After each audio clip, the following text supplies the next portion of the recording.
Hello kasangga, day 63 na ng ating kasangga vlog challenge. Uy, kung ngayon lang tayo nagkita, ako nga pala si Kasanggang Jumil, ang machinist entrepreneur dito sa bansang Australia. Bakit entrepreneur kasangga? Kasi meron tayo kasanggang sinusolusyon ng bagay, no? Naniniwala ako kasangga na dito sa ibang bansa kasangga, lalo dito sa Australia kasangga, hindi madali ang ating sitwasyon. Most of the time kasangga, trabaho tayo ng trabaho kasangga para makasurvive, no? At para may maganda tayong buhay. At kadalasan kasangga, puspusan tayo magtrabaho nga kasangga. Naniniwala ako kasangga na para makaalis tayo sa ganung sitwasyon, pag ninegosyo kasangga ang sagot para mabago natin ang ating buhay kasangga. Yung pag ninegosyo kasangga ng marangal at hindi tayo patago-tago. Yung legal kasangga na may pag-asang mapalaki natin ito kasangga. Yun yung pinaniwalaan ko kasanggang sagot sa ating buhay na maayos natin dito sa ibang bansa. Kung naniniwala ka doon kasangga, dyan ka sa ating KAUPE, sa ating grupo kasangga, at doon natin pagsamasamaang solusyonan ang mga susunod nating hakbang kasangga. Kaya dyan ka na doon kasangga, hanapin mo lang kasangga. At kasangga, mag-follow ka na rin dito sa ating Jumil Ignacio Official dahil marami tayong i-vlog pa in the future. Take notes kasangga, 365 vlog to kasangga. At nakaka-63 na tayo kasangga. Marami pa tayong ilalabas na content in the future kasangga. Yun lang kasangga, samahan mo ako ngayong araw sa ating ika-day 63 dahil marami tayong gagawin ngayong araw. Night shift tayo ngayon kaya kain tulog lang muna. Simulan lang muna natin kasangga sa pagkape dahil kauwi lang natin ngayong araw. Umaga na, alas 5. Kalabas lang natin ng trabaho at bago tayo matulog, kape-kape muna.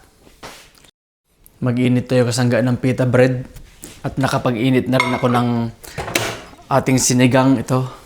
At pita bread, iinit din natin dito sa ating microwave. Init lang natin ng mga siguro mga 30 seconds para sa ating ihit lang natin. Kain muna tayo mga kasangga. Ang ating breakfast ngayon ay itong ating pita bread at saka sinigang at saka itong ating kape. Imbis na patis to kasangga, toyo na lang dahil parang naumay ako sa patis. Parang masyadong maalat ka ako, kaya toyo na lang ginamit kong sausawan na may sili, syempre. Kain tayo mga kasangga bago tayo matulog.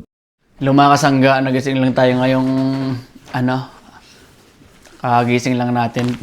Kain muna tayo kasangga. Ayan o, ang ating noodles sa kata sandwich at coffee.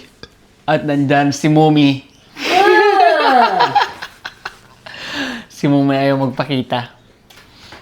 Mga kasangga, kain muna tayo mga kasangga. Maya, na naman, pasok na naman tayo. Nagising akong alanganin. Alas 12 pa lang nagising na ako.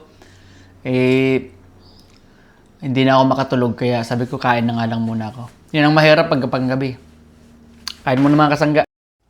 Hello kasangga, papasok na tayo kasangga sa trabaho dahil na tayo? Anong oras na ngayon? Nag-uulan-ulan ngayon dito oh. Pasok na tayo kasi nahirapan ako matulog kanina. Nagising kasi ako ng alanganin at ang hirap matulog na ulit pagka nagising, once magising ka na. Ang hirap ang hirap hanapin ang tulog pagka panggabi dahil once gumising ka, wala eh. Kahit alanganing oras, basta nakatulog ka ng ilang oras, hirap na ulit makatulog eh. Struggle talaga sa panggabi yun. Pasok tayo ngayon kasangga. Maraming salamat sa pagsama sa ating ngayong araw, sa ating kasangga vlog, no? At yun, trabaho muna ulit na malupit dahil pag ganyan panggabi, kain tulog lang muna tayo. Yun lang kasangga, maraming salamat. Oy, follow ka na sa ating Jumil Ignacio Official. Sa ating punta ka na dun sa ating group, no? At saka follow ka na rin dito sa ating Jumil Ignacio Official dahil marami pa tayo kasanggang iba vlog. Take note, 365 vlogs to. Yun lang kasangga, maraming salamat. Hanggang sa muli. Bye-bye.